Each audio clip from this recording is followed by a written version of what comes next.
Yo, it's your Monkey D Tyro, and I hope you enjoyed What If Deku Was Moon Knight. Thank you for your suggestions. I'm gonna need to tap. I'll do this more. Love you guys, and enjoy the video, obviously. Be a hero without a quirk. Kid, be real. Without a quirk, you're dead meat. Be a cop or something. At least you'll be less useless. As long as you stay on my way in the future, we won't have this talk again. You were the direct cause of a villain escaping. I should kill you right now. Izuku then opened his eyes. He was walking down the street, heartbroken. Those were the last words he remembered his hero telling him. The number one hero threatening his life over a mistake, over wanting to ask a simple question. That's not a hero, All Might. That must not be an All Might. He had to be a mind controlled or something, right? Oh God, what if he wasn't? He could be watching right now. I shouldn't be saying this stuff out loud. Come on, Deku. Think. You see, Izuku, from a young age, was diagnosed with something. Multi-personality disorder. Or dissociative identity disorder, to be more specific. He had two identities, Deku and Izuku. One was developed at an early age. Alright, Deku. Look, you can't get into UA. All Might even told you. You might as well just ask for the application to be denied. It's the best choice. I mean, the best I can get into is general studies anyway. Or I could just still go for a tech class instead. Izuku kept on walking down the street. As he passed by a crowd, he was intrigued. It was a villain attack. He used to love seeing these. But he realized who the villain was and who the victim was. Kanchan? He looked. Yes, it was in fact Bakugo, with the slime villain trying to suffocate him. Stand still, you little brat! The slime villain yelled. All the heroes in the vicinity were telling the crowd to back up. They were trying to figure out a way to help the boy, but nobody could. Why are they just standing by? It doesn't matter if they won't succeed, they should just do it. Izuku looked around the crowd. All Might was here a few minutes ago. There's no way he could have died that fast without even noticing this. As he looked around, and he did see All Might in his skinny form. Alright, all he has to do is power up, and he saw All Might walk away. That bastard. I don't care if he threatened me, but he's now choosing to not save someone. He looked in the crowd. I had to do something. As he then remembered what All Might told him, what everybody tells him, what his mom told him. He can't possibly be a hero. But it didn't matter to Izuku at the moment. He kept on walking. He walked, but his pace picked up, and he blacked out. He then woke up. He woke up to Kanchan on the floor, looking at Izuku with his hands raised towards him. Come on, idiot! What are you doing? As Izuku turned around to see the slime monster. What? Well, you seem to know what you were doing there, kid. That didn't seem like last time. As the slime monster attacked Izuku. But Kanchan, please help! The slime monster snapped Izuku's neck right then and there. All of the heroes and everybody, the spectators, Bakugo, they went silent. Ah, come on. We're supposed to have a spectacle. At a fit of rage, Bakugo blasted the slime monster, practically killing the thing. And he looked and he grabbed Izuku's body before getting pulled away and an ambulance being called. Izuku, on the other hand, woke up in the desert. And he looked around. Is this heaven or hell? It's neither, technically. I believe you people call it limbo. Izuku turned around to see a giant humanoid bird, but the bird was of a skeleton shape. It didn't have any feathers, nor skin, nor meat, or eyes. Hello? The lack of surprise tells me Izuku began to nerd out. You're Khonshu, the Egyptian god of the moon, sea, the wind, the night sky. Well, you got a few of those correct. I think you need to study a bit more. Yes, I am Khonshu, and I am the Egyptian god of the moon. Some people like to put in the night sky from time to time. Izuku began nerding out, trying to figure out where his notepad went. Khonshu would explain. If you didn't die with it, you don't take it along with you. Sorry. Wait, I'm dead? Khonshu nodded his head. But no matter, I can bring you back. Easy fix. Technically speaking, you're not dead. You have a sparkle of life in you. Izuku grabbed his throat, and then he felt it. Those are fractures on my spine? Khonshu then nodded. Easy fix for me, if you do as I ask and take up my offer. Offer? Izuku, as Khonshu began pacing around him. Yes, you see, I'm tired of your world. Look, if you're gonna ask for me to destroy it, then it's already a no. As Izuku got a giant shush from Khonshu. Allow me to explain first. You see, I'm tired of your world because, well, there's no justice. True justice, I mean. What do you mean? Heroes, villains. It's not true justice. You capture a villain and what do? They run away. They run away and then kill, hurt, murder, steal, ruin lives. Both heroes and villains need to be subjected to true justice, and that's what I can give you, Izuku, the power of true justice. You see, I was watching you, and I watched over you. You have a brilliant mind, a chaotic mind, just the type of person I need to help me out.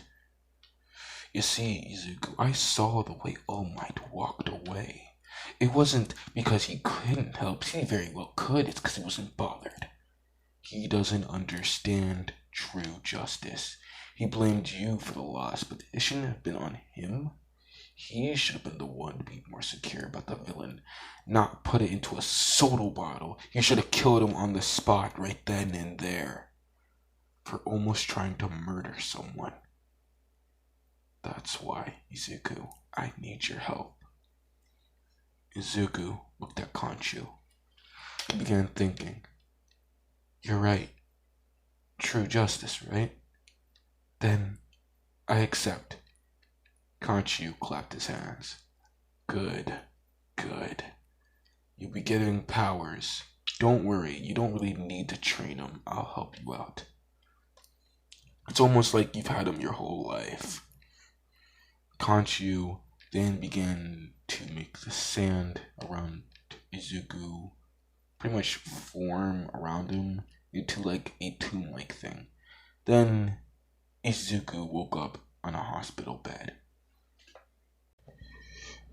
2 weeks after the doctors calmed Izuku, after they freaked out because Izuku was just declared dead, they did an x-ray and realized Izuku was perfectly healed. Because of this, they wanted to run a few tests and found out Izuku still does not have a quirk, so it couldn't have been that. At the moment, they decided to declare his case to be unsolvable, and Izuku is now declared a mystery among doctors, basically. After 2 weeks, Izuku was let out and went back home to his average, normal life, with a mother that pretty much never talks to him, and the only time she ever interacts is to beat him or to barely even feed him. Sometimes she tried to poison him, which Izuku's actually figured out a way to tell if she will or not. And one day, after a few more weeks of recovery, he went out to the beach to talk to Khonshu. So, what are my powers? Khonshu would explain. Look, what I'm about to tell you, I want you to know these are extraordinary sets of abilities, but do not use them recklessly. I want this journey of justice, true justice, to actually go on longer than my other hosts. See, on average, they only last, 2 years maybe? They began reckless. They began to think they were invincible. They're not. You're not. Not even me. But if you could just listen and understand what I'm about to tell you, maybe we'll fix some things in this world. Do you understand? Izuku shook his head as he just wrote down exactly what Khonshu said. Khonshu would sigh. Alright, let's see. You have super strength, advanced agility, advanced speed, and you have regeneration abilities. Izuku perked up. Regeneration? Yes. If, let's say, I don't know, Khonshu then cut off Izuku's finger. What the fuck? As Izuku was bleeding out. Let's say that happened. Khonshu then demonstrate. Put on the suit, Izuku. The suit? Oh, shit, I forgot to tell you how to do that. Will it into existence. How am I supposed to do that? Envision a hero suit. Izuku thought, and eventually sand around him began to form. Out of the sand, it looked like, I don't know, toilet paper. It's kind of the paper that was used for like mummies and stuff. It wrapped around Izuku's face, and then a hood appeared with a cape. This was the classic Moon Knight design. Whoa, what the?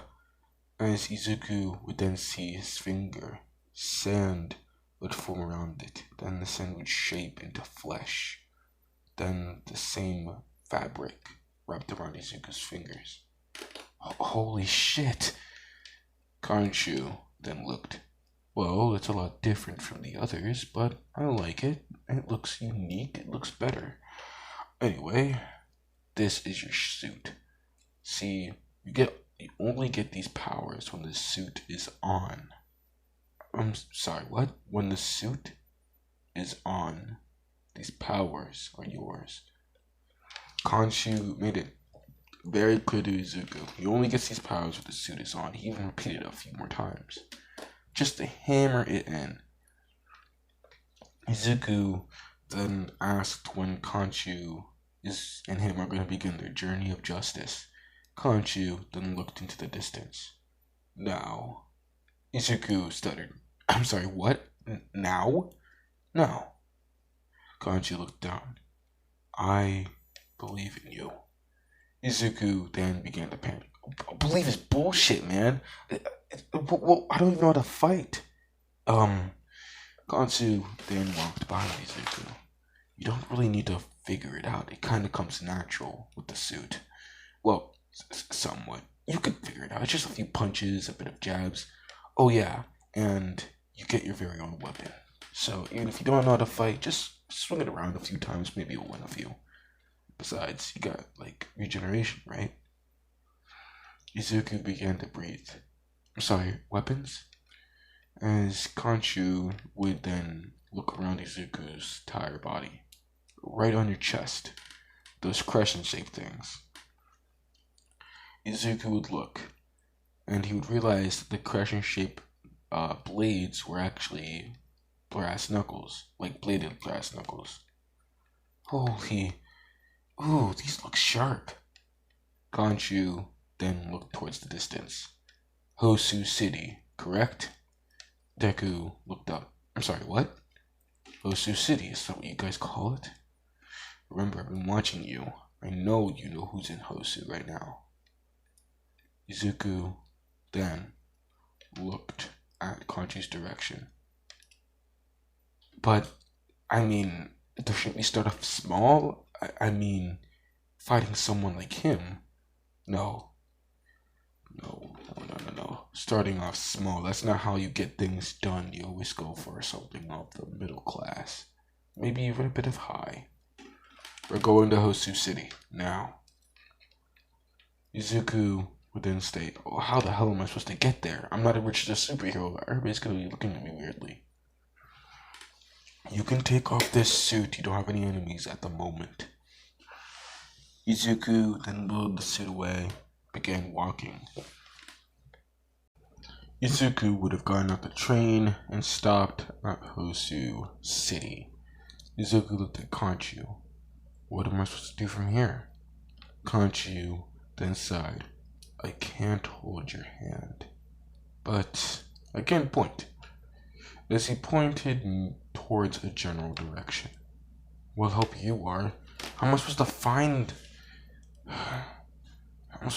Helio's stand like this? Well, you can glide with a cape, idiot. As the train ran off, Kanchi was on it and went towards the distance. Izuku then willed the suit into existence, and just like that, he was Moon Knight. Izuku remembered what Kanchi said, you can glide with a cape. And that's what he did. He jumped off the train station, used his cape like a glide, kind of like how you see in Batman.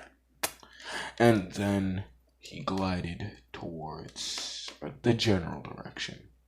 It took him a few minutes, possibly a half hour, to then hear screams. No, please, stop. Izuku began to walk closer, silent. As he then peeped around a corner, he would then see a hero. It was a very low class one, so not a lot of people knew him. Brown hair with blood all over him, and a sword sticking out of his chest. You fake heroes, you know nothing of justice. All you do is run around, barely get anything done and get paid for it. You're only in it for the money. You're only in it for the popularity. You bastards make me sick. You monsters make me sick. I will show this world what a real hero is. As Stain was about to get the job done, Izuku took the crescent-shaped moon and, on instinct apparently, threw it, ricocheted off the wall, and hit the Serial Killer's sword, ricocheting the sword off of his hands as he would look at the general direction of where the blade came from. And who are you? I don't recall you on the registry. I'm not really a hero, technically. Then what should I call you? I kinda need to know who I'm gonna kill. As Izuku would then state, well, kinda haven't figured it out yet. As the hero killer picked up his sword and was about to stab the hero right in front of Izuku when Izuku called for the blade to come back. The blade, like a boomerang, came back, hitting the sword a second time, but now it went towards Izuku with the blade. With the crescent-shaped blade. Wow, quite weapons you have. You see, I'm more of a stab type of guy. As Izuku then charged at the Serial Killer Stain. At first, since Stain wasn't really expecting Izuku's speed, he was taken aback as Izuku was able to grab the hero and run out of sight. Stain then smiled. So, there are real heroes after all. Stain chased Izuku as Izuku asked the hero if he was alright. The hero states he can't feel his legs, he can't even move. Izuku kept on running when he was impaled by the sword of Stain. He then told the hero to try and run, but he couldn't. Izuku then went up and stood his ground. Well, just hang in there. I gotta take care of this bastard.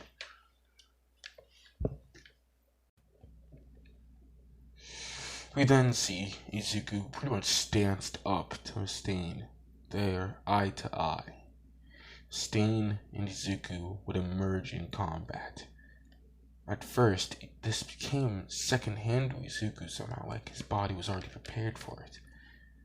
Eventually, Stain would get the upper hand. Stain was more skilled, knocking Izuku into a wall. They kept on throwing punches and blocking each other. Izuku and Stain eventually used their weapons, and the blades would clash, but Izuku would get cut rapidly. Stain would lick the blood, and then be surprised. Izuku would feel a pulse, like he couldn't move for a second, but then he was able to. What the hell? Stain declared, pretty much spoke to himself. As Stain would jump off a wall, gaining momentum, enough momentum to cut Izuku's arm off. Sand would cover the wound and regrow. Izuku getting up and would do an over-the-shoulder shot, with the whites of the eyes was piercing and stained as the hood covered the face. You're a real special one. You can regenerate limbs, and not only that, you're able to dull my quirk. How come you weren't paralyzed when I licked the blood? Izuku would turn around. What do you mean? My quirk. When I drink the blood of someone, they're paralyzed. Depending on the blood type, it would wear off in a certain time limit. As Izuku would then realize, my body's a bit different from everybody else's, so I guess. He then would shake his head. That doesn't matter right now. What matters is me stopping you. As Izuku and Stain began to clash in battle again, this time the blades would collide to each other as they began rapidly swinging it. Eventually, Izuku threw Stain up into a nearby window, and Stain smashing into a bedroom. Izuku would run up the wall, up to Stain, then Stain would regain his footing and kick Izuku in the face, sending him back down to the ground floor. When Izuku collided with the floor, his stomach was wide open, which this led Stain to he pretty much did a giant flying knee to the stomach. And those fucking hurt. I just gotta say, I hate those. Anyway, flying knee to the stomach, and this made Izuku cough up blood. But it wasn't really visible because, he's wearing a mask. But because of this gave Izuku enough time to wrap his hands around Stain's waist and do a bear hug. Eventually, he heard cracking. But this didn't stop Stain, as he then grabbed a knife and rapidly stabbed Izuku in the shoulder until he had to let go. There was blood dripping from Izuku's suit, as Stain would then kick Izuku in the knee, practically breaking it. Well, you don't break a knee, but it doesn't matter. He then jumped up and kneed Izuku in the jaw, making him stand back up. He would then grab the knife and go straight for Izuku's throat. But all of these were healed in a matter of minutes. But you remember what Kanchu said, don't be reckless, be smart. Izuku would then kick Stain into a nearby wall, making the wall crack. Izuku grabbed Stain by the throat and was about to kill him. But he then heard Kanchu. Wait, we need him. Although he doesn't understand true justice, he understands justice somewhat. We're gonna need him. Izuku then spoke to Kanchu. This bastard's gonna kill a hero. And I did say heroes don't understand justice. Remember, justice is blind no matter who you are. Just because he doesn't know justice now, doesn't mean he doesn't have the potential to learn it. Let him glow, and we can teach him. Izuku lets go of Stain's throat. This fight is over. Izuku began to walk away, carrying the hero's body. Stain would then ask, "Why didn't you kill me when you had the chance?" Izuku would then turn around. "Because I know what justice means. I understand your justice." As he began to walk around, Stain chuckled. "I still didn't get that name." Izuku stopped. And that is where I'm ending off this What If. I hope you guys enjoyed as much as I did writing this. I know. It is not as long as my normal videos. At least I'm not expecting it to be as long as my normal videos. But, yeah, I did enjoy writing this one. Next one I am doing What If Tanjiro was in, had dragon breathing, part, I think would be 2 or 3. Pretty sure it's 2. I haven't really checked on it. I know. You don't even know what your own what ifs are. Just, I'm tired. Okay, it's almost midnight. Good night, and or good morning, depending on when you're watching this. And see y'all later. Bye.